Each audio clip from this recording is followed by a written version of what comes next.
Pastor intenta corregir al padre Luis Toro, y salió humillado con sus propias palabras. Hay quienes confunden conocimiento con arrogancia, y cuando la arrogancia se encuentra con sabiduría genuina, siempre termina en humillación. El padre Luis Toro estaba de pie en el escenario del Centro de Convenciones de Birmingham, Alabama. Había sido invitado a dar una conferencia sobre evangelización y unidad cristiana en una época de división.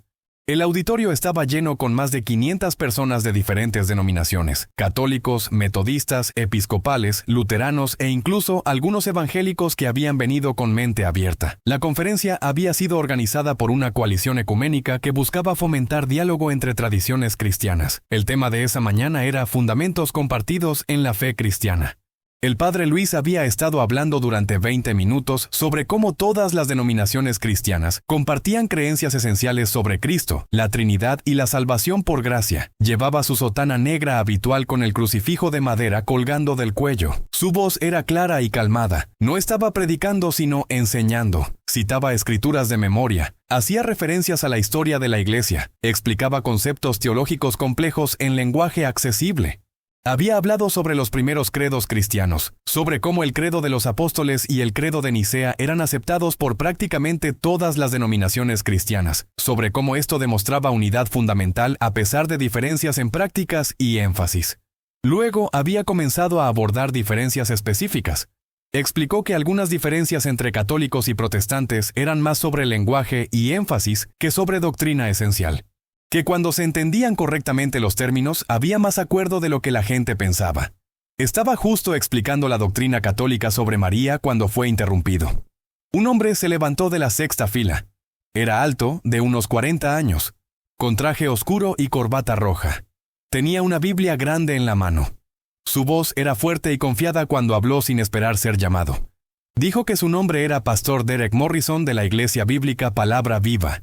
Dijo que había venido a la conferencia con esperanza de escuchar enseñanza bíblica sólida, pero que estaba decepcionado, que el padre Luis estaba enseñando doctrinas que contradecían claramente la Biblia. El moderador del evento, un pastor metodista llamado Reverendo James Thompson, trató de intervenir. Les recordó a los asistentes que había tiempo para preguntas al final, que por favor esperaran su turno, pero Morrison no se sentó. Dijo que esto no podía esperar. Que cuando se enseñaba error desde el púlpito, tenía que ser confrontado inmediatamente, que la Biblia mandaba a corregir falsa doctrina, que como pastor él tenía responsabilidad de defender la verdad. El padre Luis se quedó quieto en el escenario. No parecía molesto ni intimidado. Simplemente esperó. El reverendo Thompson miró al padre Luis preguntando silenciosamente cómo quería manejar esto. El padre Luis asintió, le hizo señas a Morrison de que continuara. Morrison abrió su Biblia. Dijo que el padre Luis había estado hablando sobre María como si fuera especial, como si mereciera veneración, pero que la Biblia era clara que solo Dios merecía adoración. Citó Éxodo capítulo 20. No tendrás dioses ajenos delante de mí. Dijo que los católicos adoraban a María, que le rezaban, que esto era idolatría, que contradecía directamente el primer mandamiento, que no importaba cuánta teología sofisticada usaran para justificarlo, seguía siendo pecado. El auditorio quedó en silencio incómodo. Algunas personas asentían con Morrison, otras fruncían el ceño. Los católicos presentes se veían molestos. El padre Luis permaneció calmado. Cuando Morrison terminó su acusación inicial, el padre Luis habló. Su voz era tranquila pero clara. Le agradeció a Morrison por su pasión por las Escrituras. Dijo que era bueno que la gente se preocupara por doctrina correcta, pero que también era importante entender correctamente lo que otros realmente creían antes de acusarlos. Le preguntó a Morrison si había leído el Catecismo de la Iglesia Católica, la explicación oficial de lo que los católicos creen.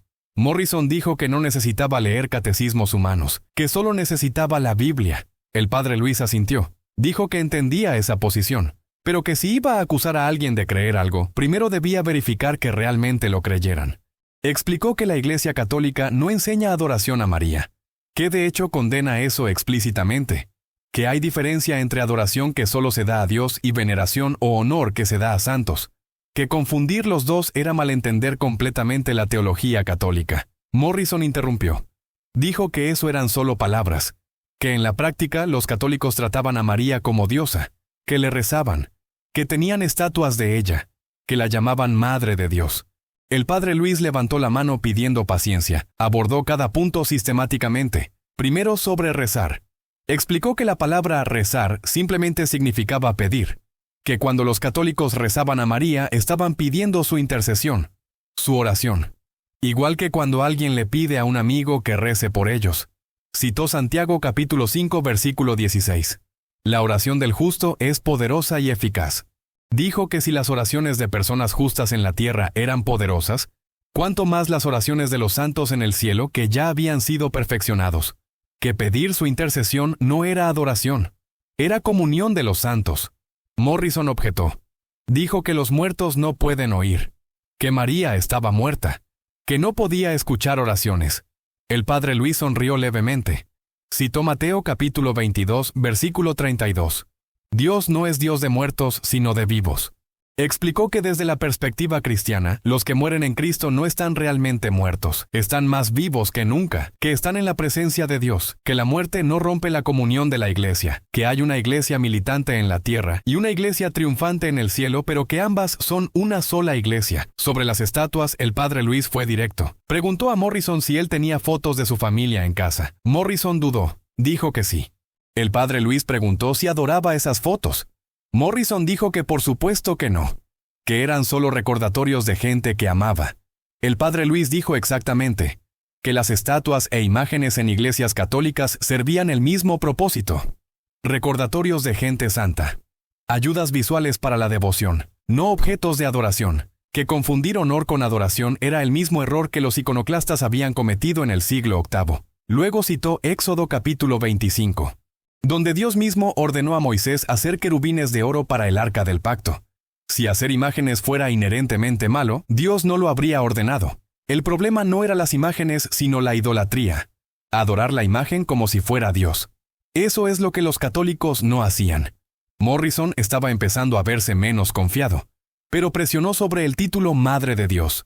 Dijo que llamar a María Madre de Dios era blasfemia, que Dios no tenía madre, que Dios era eterno. El padre Luis preguntó si Morrison creía que Jesús era Dios.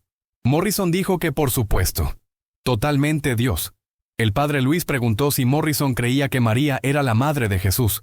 Morrison dijo que sí. El padre Luis preguntó entonces si María era la madre de Jesús y Jesús era Dios, ¿qué hacía eso a María?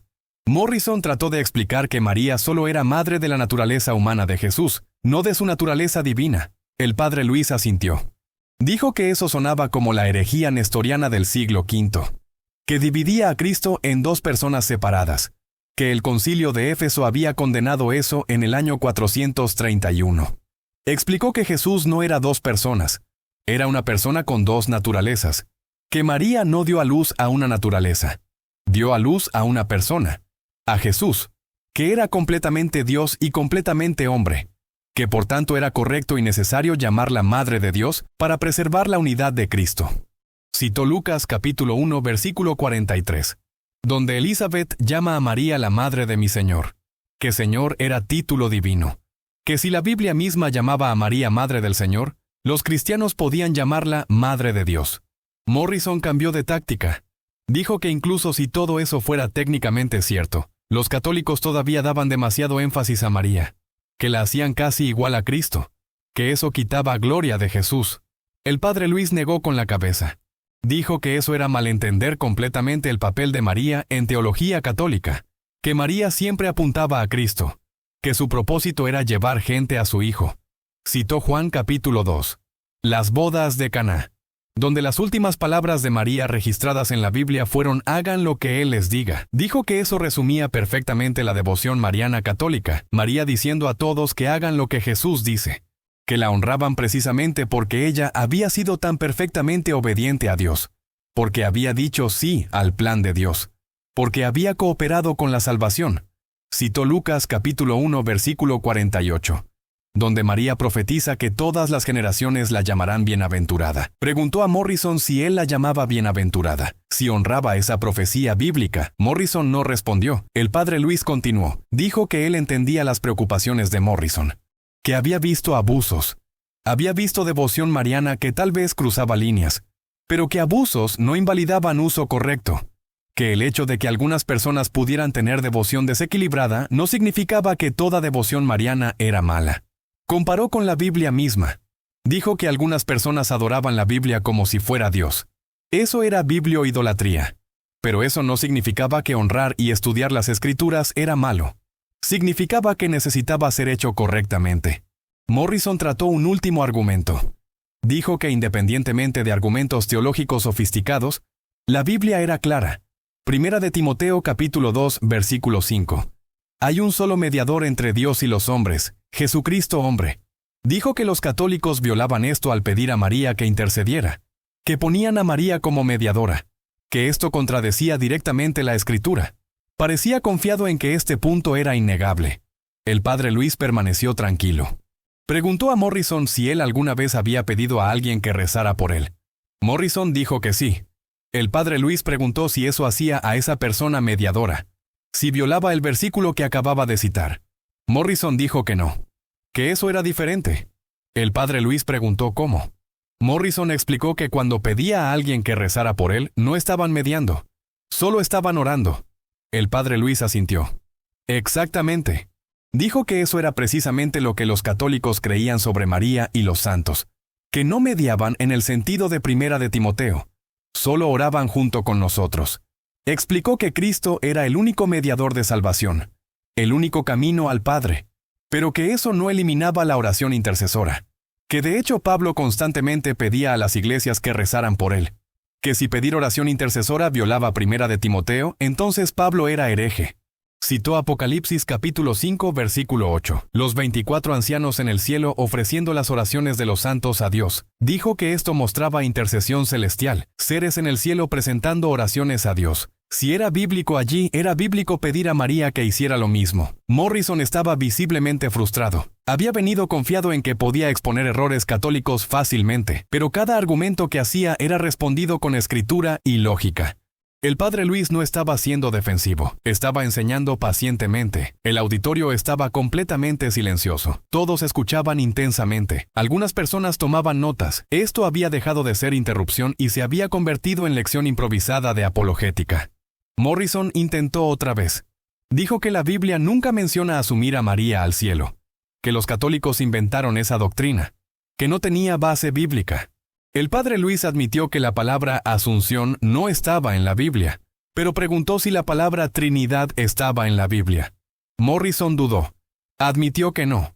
El padre Luis dijo exactamente que muchas doctrinas cristianas verdaderas no están explícitamente nombradas en la Biblia, pero están implícitas, que la Trinidad se deriva de la enseñanza bíblica, aunque la palabra no aparece. Dijo lo mismo sobre la asunción, que si María era verdaderamente la nueva Eva, si era verdaderamente la Madre de Dios, si había sido preservada del pecado original como los católicos creían, entonces tenía sentido que Dios no permitiera que su cuerpo viera corrupción, que la llevara al cielo como había hecho con Enoc y Elías. Morrison objetó que eso era especulación. El padre Luis estuvo de acuerdo. Dijo que por eso no era doctrina de fe definida hasta 1950, que la Iglesia había reflexionado sobre esto durante siglos, que eventualmente bajo guía del Espíritu Santo reconoció lo que siempre había estado implícito. Preguntó a Morrison si creía en sola escritura, que solo la Biblia era autoridad. Morrison dijo que absolutamente. El padre Luis preguntó dónde en la Biblia decía que solo la Biblia era autoridad. Morrison citó 2 de Timoteo capítulo 3, versículo 16. Toda escritura es inspirada por Dios. El padre Luis asintió.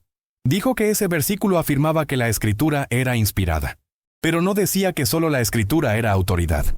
Que de hecho, 2 de Tesalonicenses capítulo 2, versículo 15, mandaba mantener las tradiciones, tanto las escritas como las orales. Preguntó a Morrison de dónde salió el canon bíblico, qué escritos eran inspirados y cuáles no.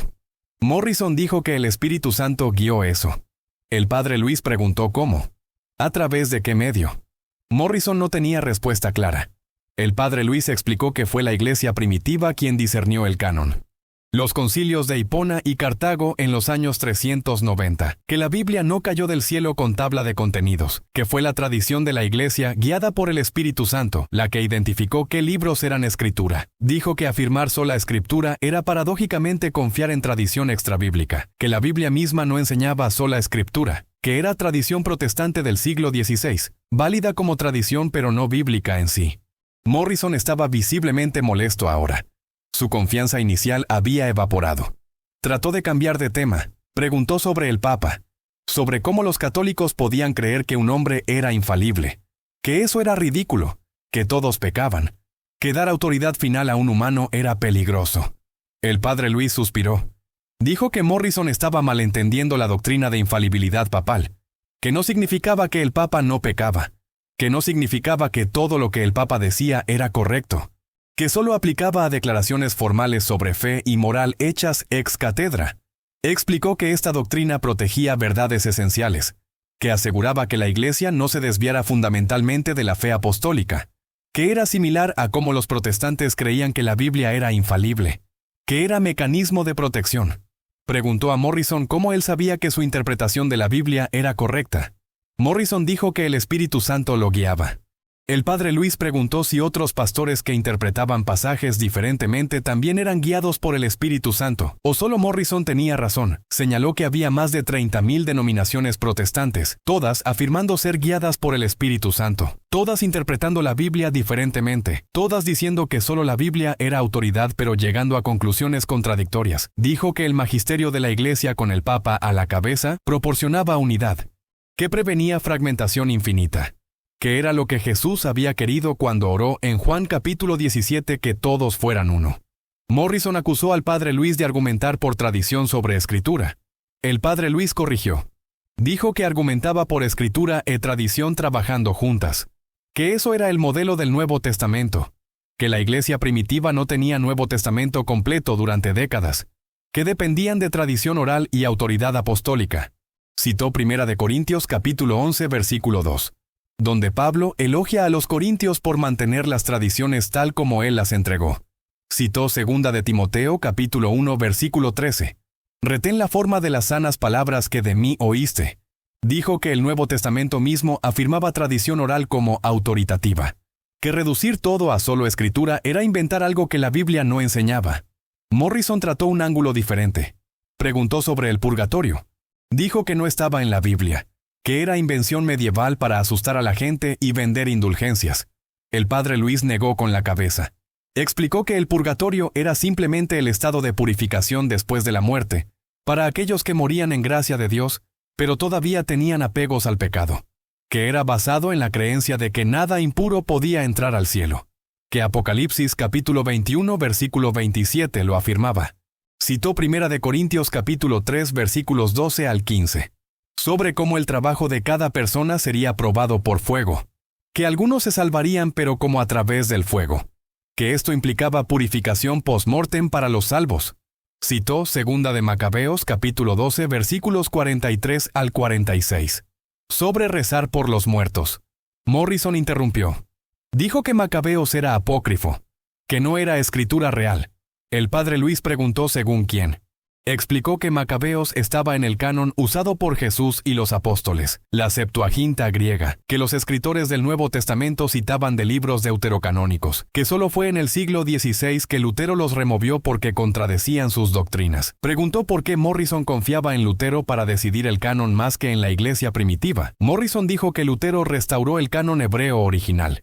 El padre Luis señaló que el canon hebreo no fue finalizado hasta después de Cristo, que los judíos de la diáspora usaban la Septuaginta que incluía los deuterocanónicos. Morrison estaba claramente fuera de su profundidad. Cada punto que hacía era contestado con historia, contexto y más escritura. El público observaba fascinado. Esto era apologética en vivo. Defensa de la fe católica ante acusaciones comunes. Alguien del público gritó una pregunta. Preguntó sobre la confesión a sacerdotes. ¿Por qué los católicos confesaban a hombres en lugar de directamente a Dios? Morrison aprovechó. Dijo que, exactamente, que 1 de Juan capítulo 1 versículo 9 decía confesar directamente a Dios. El padre Luis asintió. Dijo que los católicos también confesaban directamente a Dios, que la confesión sacramental no reemplazaba eso, que era además. Citó Juan capítulo 20 versículos 22 y 23. Donde Jesús dio a los apóstoles autoridad de perdonar pecados. Dijo que si Jesús dio esa autoridad, debía ejercerse de alguna manera, que la confesión sacramental era eso, que Santiago capítulo 5 versículo 16 también mandaba confesar pecados unos a otros, no solo a Dios. Explicó los beneficios pastorales, que confesar en voz alta a otro ser humano era humillante de manera saludable, que rompía el poder del secreto que el pecado tenía, que el sacerdote podía dar consejo específico y rendición de cuentas, que recibir absolución audible traía paz. Morrison dijo que eso daba demasiado poder a sacerdotes, que podían abusar de eso. El padre Luis estuvo de acuerdo en que el abuso era posible, que había habido casos, pero que abusos no invalidaban el sacramento, que cualquier autoridad podía ser abusada, que pastores protestantes también podían abusar su posición. Otro del público preguntó sobre la Eucaristía, sobre creer que el pan y vino se convertían literalmente en cuerpo y sangre de Cristo. Morrison saltó sobre esto. Dijo que era obviamente simbólico, que Jesús usaba metáforas constantemente. El padre Luis preguntó si Juan capítulo 6 era metafórico. Citó versículos 48 al 58, donde Jesús repetidamente insistía en que su carne era verdadera comida y su sangre verdadera bebida, que quien no comiera su carne no tendría vida. Señaló que muchos discípulos dejaron a Jesús por esta enseñanza. Versículo 66. Si era solo metáfora, Jesús podía haberlos llamado de vuelta y aclarado, pero no lo hizo. Los dejó ir porque hablaba literalmente. Citó 1 Corintios capítulo 11 versículos 27 al 30, donde Pablo advierte que comer y beber indignamente trae juicio, que por eso algunos estaban enfermos y habían muerto. Preguntó si símbolos causaban enfermedad física y muerte. Morrison trató de argumentar que era imposible, que el pan seguía pareciendo pan. El padre Luis explicó transubstanciación, que la sustancia cambiaba pero los accidentes permanecían, que requería fe ver más allá de apariencias, como todo el cristianismo. Preguntó si Morrison creía que Dios se hizo hombre en Jesús. Morrison dijo que sí. El padre Luis preguntó cómo era eso posible. Morrison dijo que era milagro. El padre Luis dijo exactamente que si Dios podía hacerse hombre, podía hacerse pan y vino, que limitarle era falta de fe. Citó las palabras de institución. Esto es mi cuerpo. No, esto representa mi cuerpo. El lenguaje era directo.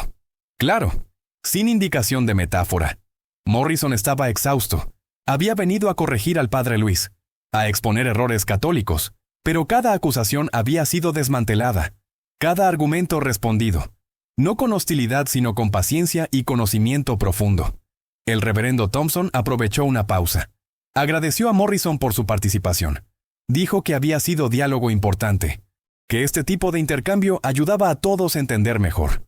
Le pidió a Morrison que se sentara para que pudieran continuar. Morrison dudó. Parecía querer insistir, pero su confianza estaba destrozada. Se sentó lentamente. Algunas personas aplaudieron al padre Luis. Otras permanecieron en silencio incómodo. El padre Luis tomó un momento antes de continuar. Dijo que apreciaba las preguntas de Morrison, que representaban confusiones y preocupaciones genuinas que mucha gente tenía, que él no lo tomaba como ataque personal, sino como oportunidad de enseñar. Dijo que entendía por qué los protestantes tenían estas preocupaciones, que la reforma había sucedido por razones reales, que había habido abusos en la iglesia medieval, que muchas críticas protestantes iniciales eran válidas, que la iglesia católica misma lo admitía y se había reformado en el Concilio de Trento, pero que también era importante no perpetuar malentendidos, que muchas acusaciones contra católicos se basaban en caricaturas, en no entender realmente lo que la iglesia enseñaba, que el diálogo honesto requería primero escuchar correctamente. Le habló directamente a Morrison aunque estaba sentado en el público. Le dijo que si genuinamente quería entender catolicismo, estaría feliz de recomendar recursos, libros buenos, videos, que había apologetas católicos excelentes que explicaban estas doctrinas detalladamente. Morrison no respondió pero asintió levemente. El padre Luis continuó su presentación original. Volvió al tema de unidad cristiana, de encontrar terreno común, de enfocarse en lo esencial compartido en lugar de divisiones secundarias. Habló sobre cómo católicos y protestantes podían trabajar juntos, en defensa de la vida, en servir a pobres, en promover justicia, en compartir el evangelio, que estas cosas no requerían acuerdo doctrinal perfecto, requerían reconocer hermandad en Cristo. Citó Efesios capítulo 4 versículos 4 al 6. Un cuerpo y un espíritu, un Señor, una fe, un bautismo, un Dios y Padre de todos. Dijo que esta unidad fundamental existía incluso en medio de diferencias denominacionales. Explicó que la meta no debía ser que todos se volvieran católicos o todos protestantes, sino que todos buscaran verdad juntos, que estudiaran historia honestamente, que escucharan argumentos del otro lado caritativamente, que oraran por entendimiento, Dijo que su esperanza era que algún día hubiera reconciliación, que las heridas de la Reforma sanaran, que la Iglesia pudiera ser una visible como Jesús oró, pero que mientras tanto podían amarse como hermanos aunque estuvieran en casas separadas. Habló sobre el ecumenismo, sobre diálogo oficial entre denominaciones, sobre documentos como la Declaración Conjunta sobre Justificación entre luteranos y católicos, sobre cómo entendimiento mutuo había crecido en décadas recientes. El padre Luis continuó hablando sobre el progreso ecuménico durante otros 15 minutos. Cuando terminó, el reverendo Thompson abrió el tiempo oficial de preguntas. Varias manos se levantaron inmediatamente. Una mujer católica se puso de pie. Agradeció al padre Luis por defender la fe tan claramente. Dijo que ella había estado luchando para explicar estas doctrinas a sus amigos protestantes, que ahora tenía mejor lenguaje para hacerlo. Un pastor bautista se levantó. Dijo que aunque no estaba de acuerdo con todo lo que el padre Luis había dicho, apreciaba su conocimiento bíblico, que era refrescante ver a alguien que podía defender su posición con escritura en lugar de solo tradición. Un joven que se identificó como estudiante de seminario preguntó sobre autoridad. Dijo que Morrison había planteado un punto válido sobre fragmentación protestante, que había tantas interpretaciones diferentes. Preguntó cómo el magisterio católico resolvía eso sin caer en autoritarismo. El padre Luis tomó la pregunta seriamente. Explicó que el magisterio no operaba arbitrariamente, que estaba limitado por escritura, tradición y doctrina previa, que el Papa no podía simplemente inventar nuevas doctrinas. Solo podía clarificar y desarrollar lo que siempre había estado implícito. Dio ejemplo de desarrollo doctrinal, cómo la comprensión de la Trinidad se desarrolló durante siglos de concilios. Cómo el lenguaje se refinó, cómo herejías forzaron aclaración, que esto era proceso guiado por el Espíritu Santo trabajando a través de la Iglesia. Dijo que la diferencia con protestantismo no era si había autoridad, era dónde residía esa autoridad. Protestantes decían en escritura interpretada individualmente. Católicos decían en escritura interpretada por la Iglesia en continuidad con tradición apostólica. Un hombre mayor se levantó. Se identificó como converso al catolicismo. Dijo que había sido pastor evangélico durante 30 años, que había estudiado su camino hacia la Iglesia Católica precisamente por los argumentos que el padre Luis había presentado. Contó que había comenzado estudiando los padres de la Iglesia, Ignacio de Antioquía, Policarpo, Clemente de Roma, que ellos escribían en el siglo I y II, que sus enseñanzas eran claramente católicas, Eucaristía real, obispos, tradición apostólica. Dijo que se dio cuenta de que si quería cristianismo del Nuevo Testamento, tenía que ir a donde los cristianos del Nuevo Testamento lo habían pasado. Y eso era la Iglesia Católica, que el protestantismo, por sincero que fuera, era innovación del siglo XVI. El padre Luis agradeció ese testimonio. Dijo que muchos conversos llegaban por ruta similar, que estudiaban historia honestamente y encontraban la Iglesia primitiva siendo católica en creencias esenciales. No en todo detalle, pero en estructura y doctrina fundamental. Morrison se levantó otra vez. Su tono era diferente ahora. Menos arrogante. Más genuinamente curioso. Preguntó cómo el padre Luis explicaba las indulgencias. Dijo que eso parecía exactamente como vender perdón. Como lo que había empezado la Reforma. El padre Luis asintió. Dijo que los abusos de indulgencias en el siglo XVI fueron escándalo real. Que Lutero tenía razón en protestar contra eso. Que la Iglesia Católica misma lo reconocía. Que el Concilio de Trento había prohibido la venta de indulgencias, pero explicó que eran realmente las indulgencias, no perdón de pecado. Eso venía solo por confesión y arrepentimiento.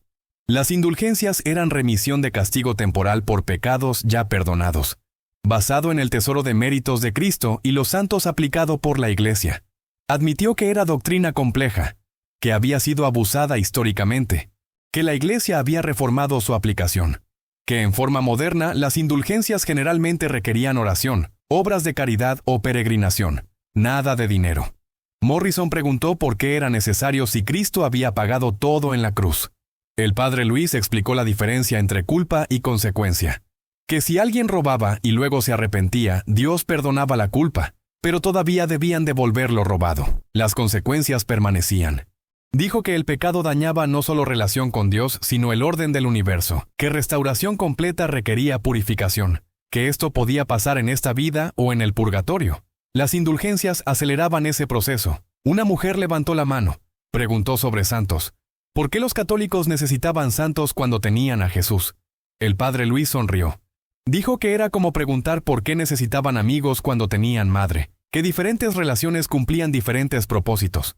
Explicó que los santos eran modelos, ejemplos de cómo vivir fe en contextos específicos, que San Francisco mostraba pobreza radical, que Santa Teresa mostraba vida contemplativa, que San Juan Bosco mostraba servicio a jóvenes, que cada uno iluminaba aspecto diferente de seguir a Cristo. Dijo que venerar santos no quitaba de Cristo, los magnificaba, mostraba lo que Cristo podía hacer en vidas humanas. Eran trofeos de la gracia de Dios, testimonios vivientes del poder transformador del Evangelio. Citó Hebreos capítulo 12, versículo 1. La nube de testigos que nos rodea. Dijo que los santos eran esa nube, animando, orando, mostrando que era posible vivir santamente. Un pastor luterano se levantó. Dijo que apreciaba mucho del intercambio, que su tradición mantenía algunas prácticas católicas, liturgia, sacramentos, que sentía más cerca de católicos que de muchos evangélicos. Preguntó sobre posibilidad de intercomunión. El padre Luis se puso serio. Dijo que entendía el deseo, que él también anhelaba el día cuando cristianos pudieran compartir Eucaristía juntos, pero que la Iglesia Católica no permitía intercomunión general porque la Eucaristía expresaba unidad completa, que compartirla implicaba acuerdo doctrinal que todavía no existía. Explicó que no era exclusión por orgullo, era integridad teológica, que si no estaban de acuerdo en qué era la Eucaristía, ¿cómo podían compartirla honestamente? Que para católicos era literalmente cuerpo y sangre de Cristo. Que recibirla requería estar en comunión con la Iglesia que enseñaba eso. Dijo que había excepciones en casos de peligro de muerte, que la Iglesia permitía Eucaristía a cristianos orientales que tenían misma fe eucarística aunque no estaban en comunión con Roma, pero que comunión general con protestantes requeriría primero resolución de diferencias doctrinales. El pastor luterano asintió tristemente. Dijo que entendía aunque le dolía. El padre Luis dijo que a él también, que esta división era una de las heridas más dolorosas de la cristiandad. Morrison se levantó una vez más. Esta vez su voz era casi humilde. Dijo que tenía que admitir algo, que había venido preparado para exponer errores católicos, que había estudiado sitios web anticatólicos, que había escuchado sermones sobre por qué el catolicismo era falso, pero que en todo ese estudio nunca había leído realmente lo que la Iglesia Católica enseñaba desde sus propias fuentes, que había confiado en críticos para explicar catolicismo, que ahora veía que esos críticos habían mal representado mucho. Dijo que no estaba listo para volverse católico, que todavía tenía desacuerdos, pero que reconocía que había sido ignorante, que había atacado hombres de paja en lugar de posiciones reales, que lamentaba eso. El auditorio quedó en silencio. Esta era confesión pública, humillación autoinfligida, pero también valiente. Morrison podía haber salido calladamente. Podía haber racionalizado, pero eligió honestidad. El padre Luis bajó del escenario, caminó hacia donde Morrison estaba. Le extendió la mano. Morrison la tomó. Se dieron un abrazo breve. El padre Luis le dijo que apreciaba su honestidad, que ese tipo de humildad era más importante que acuerdo doctrinal, que Dios honraba buscadores honestos de verdad. Le ofreció a Morrison su número. Le dijo que si tenía preguntas genuinas estaría feliz de continuar conversación, que podían estudiar juntos, que incluso si Morrison nunca se volvía católico, al menos entendería correctamente qué estaba rechazando. Morrison aceptó. Dijo que tomaría esa oferta, que tenía mucho que aprender. El intercambio entre ellos fue cálido, respetuoso. El contraste con la confrontación inicial era marcado. Otras personas se acercaron después. Católicos agradeciendo al padre Luis, protestantes haciendo preguntas de seguimiento. El evento que iba a durar hasta las 11 se extendió hasta casi mediodía. Nadie quería irse. Un grupo de jóvenes católicos rodeó al padre Luis. Le dijeron que nunca habían escuchado apologética católica así, que en sus escuelas y universidades seculares enfrentaban estos argumentos constantemente, que ahora tenían respuestas, que se sentían equipados para defender su fe. El padre Luis les recordó que defender la fe no significaba ganar argumentos, significaba compartir verdad con amor. Que podían conocer todas las respuestas correctas, pero si las daban con arrogancia, repelían en lugar de atraer. Les dijo que estudiaran, que leyeran los padres de la Iglesia, que entendieran historia, que conocieran Escritura profundamente, pero que sobre todo vivieran lo que profesaban. Que el argumento más convincente era una vida transformada por Cristo. Una mujer mayor se acercó llorando. Dijo que su hijo había dejado la Iglesia Católica hace años, que se había unido a iglesia evangélica que le enseñaba que el catolicismo era idolatría, que su hijo ya no le hablaba porque ella se negaba a dejar su fe. Preguntó qué podía hacer. El padre Luis la abrazó, le dijo que rezara, que amara a su hijo incondicionalmente, que no discutiera pero que viviera su fe auténticamente, que a veces las personas necesitaban alejarse para eventualmente regresar, que Dios trabajaba en tiempos misteriosos. Le dio esperanza señalando que muchos evangélicos eventualmente descubrían catolicismo, que había movimiento de conversión, que su hijo podía estar en jornada que eventualmente lo traería de vuelta, que mientras tanto su trabajo era rezar y amar. El reverendo Thompson finalmente tuvo que concluir el evento. Agradeció al padre Luis por su presentación y su paciencia con interrupciones. Dijo que había sido más educativo de lo planeado, que esperaban tenerlo de vuelta. Anunció que habría más eventos ecuménicos, que el diálogo necesitaba continuar, que construir puentes entre denominaciones era trabajo importante. Invitó a todos a quedarse para café y continuar conversaciones informalmente. El padre Luis fue rodeado inmediatamente. Personas haciendo preguntas, pidiendo recomendaciones de libros, preguntando sobre RCIA para quienes querían explorar catolicismo, compartiendo sus propias historias de conversión o lucha de fe. Morrison esperó hasta que la multitud adelgazó. Se acercó al padre Luis una última vez. Le agradeció por no humillarlo más de lo que él mismo se había humillado, por responder con paciencia en lugar de triunfalismo. El padre Luis le dijo que no había ganadores y perdedores en diálogo sobre verdad, que ambos habían ganado si ambos habían aprendido algo, que él también había sido desafiado a articular su fe más claramente. Le recordó a Morrison que tener desacuerdos no los hacía enemigos, que podían ser hermanos en Cristo incluso en diferentes tradiciones, que lo importante era buscar verdad juntos con humildad. Morrison asintió. Se despidieron amigablemente. Mientras la multitud se dispersaba, una mujer se acercó al padre Luis. Se identificó como productora de un programa de radio católico local. Le preguntó si estaría dispuesto a hacer una entrevista sobre apologética. El padre Luis aceptó. Coordinaron para más tarde esa semana. La productora dijo que el intercambio con Morrison había sido exactamente el tipo de contenido que sus oyentes necesitaban, que muchos católicos se sentían inseguros defendiendo su fe, que necesitaban ver cómo se hacía con claridad y caridad. Un hombre joven se acercó tímidamente. Dijo que era estudiante universitario, que había crecido católico pero que en la universidad sus compañeros de cuarto evangélicos constantemente lo desafiaban sobre sus creencias, que se había sentido inadecuado para responder, que había empezado a dudar. El padre Luis le preguntó qué argumentos lo habían afectado más. El joven dijo que principalmente sobre María y los santos, que le decían que era idolatría, que no podía explicar la diferencia. El padre Luis pasó varios minutos con él repasando los puntos que había cubierto durante la presentación. Le recomendó libros específicos: Rome Sweet Home de Scott Hahn, Born Fundamentalist, Born Again Catholic de David Curry. Ambos escritos por conversos protestantes que entendían las objeciones desde adentro. También le sugirió el podcast Catholic Answers para preguntas específicas. Le dijo que no tuviera miedo de las preguntas difíciles, que cuestionamiento honesto fortalecía fe en lugar de debilitarla, que investigar profundamente lo llevaría a mayor certeza, que la verdad no temía escrutinio. El joven le agradeció con lágrimas en los ojos. Dijo que se había sentido solo en su lucha, que ahora tenía esperanza de que podía ser católico intelectualmente honesto, que no tenía que elegir entre fe y razón. Otra persona esperaba hablar. Era un pastor presbiteriano que había estado en el panel original. Le dijo al padre Luis que había aprendido mucho, que aunque no estaba de acuerdo con todo, apreciaba ver catolicismo presentado fielmente. Dijo que demasiado diálogo ecuménico se volvía aguado, que minimizaba diferencias reales en nombre de unidad superficial, pero que el padre Luis había hecho lo opuesto. Había presentado catolicismo sin disculpas, pero con respeto.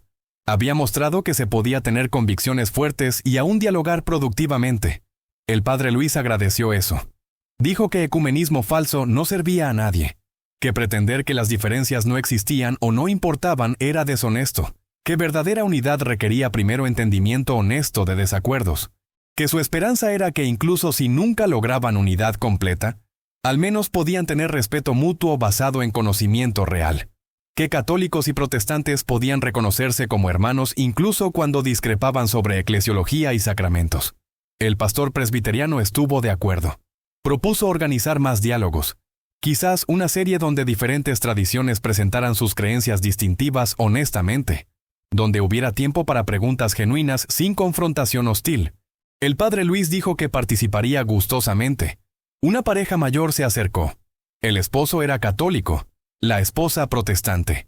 Dijeron que habían estado casados 40 años, que asistían a ambas iglesias, que su matrimonio mixto había sido bendición pero también desafío. Dijeron que eventos como este les daban esperanza, que ver líderes de diferentes tradiciones dialogar respetuosamente modelaba lo que ellos intentaban vivir en su hogar, que querían que sus nietos vieran que el cristianismo podía ser unificado en lo esencial incluso con diferencias. El padre Luis los bendijo, les dijo que su matrimonio era testimonio poderoso, que mostraba que amor podía trascender división denominacional, que eran puente viviente entre tradiciones, que ese ministerio era valioso. Eventualmente el salón se vació. Solo quedaban los organizadores limpiando. El padre Luis ayudó a apilar sillas. El reverendo Thompson lo detuvo. Le dijo que era invitado, que no necesitaba ayudar con limpieza. El padre Luis sonrió. Dijo que Jesús lavó pies, que apilar sillas era lo mínimo, que servicio era parte de ser cristiano sin importar el rango. Thompson se rió. Dijo que ojalá todos los clérigos tuvieran esa actitud. Mientras trabajaban, Thompson le preguntó cómo había desarrollado su conocimiento apologético. El padre Luis explicó que parte venía de su formación sacerdotal, que había estudiado teología, historia de la iglesia, escritura, pero que mucho venía de necesidad práctica. Contó que en sus misiones había enfrentado constantemente desafíos: testigos de Jehová en puertas, mormones en calles, evangélicos en plazas, ateos en universidades, que había aprendido a defender su fe por necesidad, que cada desafío lo había forzado a estudiar más profundamente. Dijo que la clave era nunca dejar de aprender, que leía constantemente, patrística, teología sistemática, filosofía, que escuchaba argumentos del otro lado honestamente, que trataba de entender por qué la gente creía lo que creía antes de responder. Thompson preguntó si alguna vez se cansaba de las mismas objeciones. El padre Luis admitió que sí a veces, que los argumentos anticatólicos tendían a repetirse: María, Papa, purgatorio, tradición, que eran predecibles, pero que trataba de recordar que para la persona haciendo la pregunta era nueva, que merecían respuesta considerada incluso si él la había dado 1000 veces, que cada alma importaba, que evangelización requería paciencia. También dijo que ocasionalmente alguien presentaba objeción que no había considerado, que lo forzaba a investigar, que esos momentos eran refrescantes, que lo mantenían humilde, que recordaban que siempre había más que aprender. Thompson compartió que él también había aprendido esa mañana, que aunque no estaba considerando volverse católico, ahora entendía mejor por qué la gente lo hacía, que las doctrinas católicas tenían coherencia interna que no había apreciado antes. Dijo que Morrison probablemente había articulado lo que muchos en el auditorio pensaban, que las objeciones estándar protestantes parecían obvias desde adentro, pero que el padre Luis había mostrado que había respuestas igualmente obvias desde perspectiva católica. Que el problema era que la mayoría de la gente solo escuchaba a un lado, que protestantes solo leían críticas protestantes del catolicismo, que católicos solo leían defensas católicas del catolicismo, que pocos realmente estudiaban ambos lados honestamente. El padre Luis estuvo de acuerdo. Dijo que por eso eventos como este eran importantes, que forzaban a la gente a escuchar el otro lado directamente, no filtrado a través de críticos sino de la fuente. Que eso era principio básico de diálogo justo. Cuando terminaron de limpiar, Thompson invitó al padre Luis a almorzar. Había un grupo pequeño yendo a restaurante cercano. Pastores del panel original más algunos asistentes. El padre Luis aceptó. Caminaron juntos unas cuadras. Birmingham era ciudad industrial transformada, edificios viejos renovados, historia compleja de derechos civiles, mezcla de tradición y modernidad. El padre Luis admiraba la arquitectura mientras caminaban. El restaurante era establecimiento sureño tradicional. Comida casera, pollo frito, vegetales cocidos, pan de maíz. Se sentaron en mesa grande en el fondo. Conversación fluía libremente. Ya no debate formal sino camaradería. La pastora episcopal contó historia divertida sobre su propio viaje ecuménico. Había crecido bautista del sur, muy conservadora, anticatólica incluso, pero en universidad había tenido compañera de cuarto católica devota. Esa amistad había desafiado sus suposiciones. Eventualmente había explorado liturgia alta, encontrado anglicanismo como puente, luego episcopalianismo. Ahora apreciaba tanto tradición católica como reforma protestante, Se reía de su yo joven que pensaba que solo su denominación tenía toda la verdad. El pastor luterano compartió que su tradición tenía relación complicada con catolicismo, que Lutero nunca quiso romper con Roma, que solo quiso reforma, que cisma fue trágico, que luteranos modernos reconocían catolicismo como auténticamente cristiano. Mencionó la Declaración Conjunta sobre Justificación de 1999, que había resuelto oficialmente la disputa central de la Reforma, que católicos y luteranos ahora estaban de acuerdo en que salvación era por gracia a través de fe, que el lenguaje diferente había causado división innecesaria. El padre Luis asintió. Dijo que ese documento era hito importante, que mostraba que diálogo paciente podía resolver incluso diferencias aparentemente insuperables, que cuando ambos lados se escuchaban genuinamente, descubrían que el desacuerdo era menor de lo pensado. Morrison llegó tarde al almuerzo. Se disculpó. Dijo que había estado al teléfono con su esposa contándole sobre la mañana. El grupo lo recibió cálidamente. No hubo burla o triunfalismo, solo aceptación. Morrison se sentó junto al padre Luis. Le preguntó más sobre recursos para aprender. El padre Luis le dio lista completa. Libros de apologética, documentos de la iglesia, podcasts, sitios web confiables. También le advirtió sobre sitios web anticatólicos que tergiversaban. Le dijo que leyera documentos reales, catecismo, concilios ecuménicos, encíclicas papales, que no confiara solo en críticos para explicar catolicismo, que fuera a las fuentes primarias. Morrison tomaba notas en su teléfono. Preguntó sobre proceso de conversión hipotético. No que estuviera considerándolo seriamente. Solo curiosidad. El padre Luis explicó RCIA, Rito de Iniciación Cristiana de Adultos. Proceso de varios meses de estudio y discernimiento, que terminaba en bautismo o recepción en Pascua. Dijo que no había presión, que investigar honestamente era bueno sin importar la conclusión, que si Morrison estudiaba y decidía permanecer protestante, al menos sería protestante informado, que podía defender su propia posición mejor también. Morrison agradeció eso.